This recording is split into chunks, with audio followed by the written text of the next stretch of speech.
بيواصل النجم السوري تيم حسن نجاحه الدرامي، وكشف البوستر الخاص بالمسلسل عن شخصيته يلي حيقدمها بمسلسل تاج يلي بيخوض فيه بالمنافسة الدرامية لرمضان 2024. وفق ما ذكرته مصادر إعلامية أنه الفنان تيم حسن سيقوم بتجسيد شخصية ملاكم قوي يدعى تاج الدين الحمال، وهو بطل ملاكمة خاض العديد من الصراعات والمعارك في فترة الاحتلال وفترة الحرب.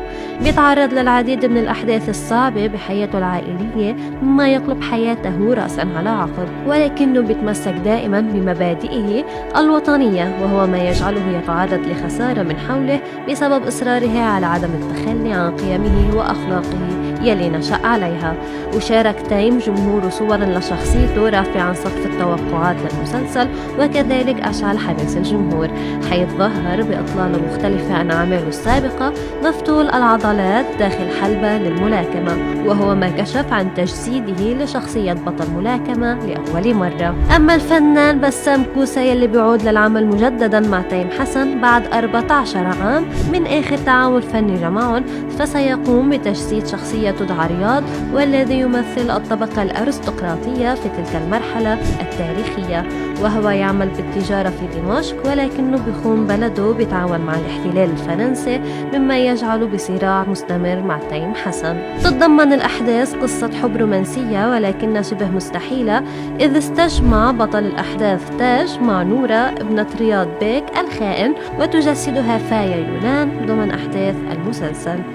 بتدور أحداث المسلسل بفترة الأربعينيات قبل استقلال سوريا، بيتضمن العديد من النجوم أبرزهم فايا يونان ودوجانا عيسى وفرح الدبيات وغيرهم من النجوم. والعمل من إخراج سامر البرقاوي وتأليف عمر أبو سعدة، وسيتم عرضه بشهر رمضان القادم.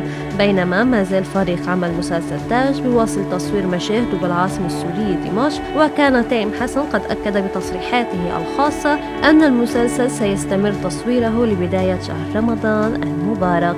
من ناحية أخرى بيواصل تيم تأكيده على الثنائية المهمة يلي بتجمعه مع المخرج السوري سامر البرقاوي، أحد أبرز شركاء نجاحه بالعقد الماضي، حيث تعاون الثنائي معنا على مدار أكثر من 10 سنوات ب11 عمل درامي وسينمائي، حقق جميعها نجاحا كبيرا على كافة المستويات، وأهم مسلسل الزند وسلسلة الهيبة يلي عرضت بداية من عام 2017 وحتى عام 2021.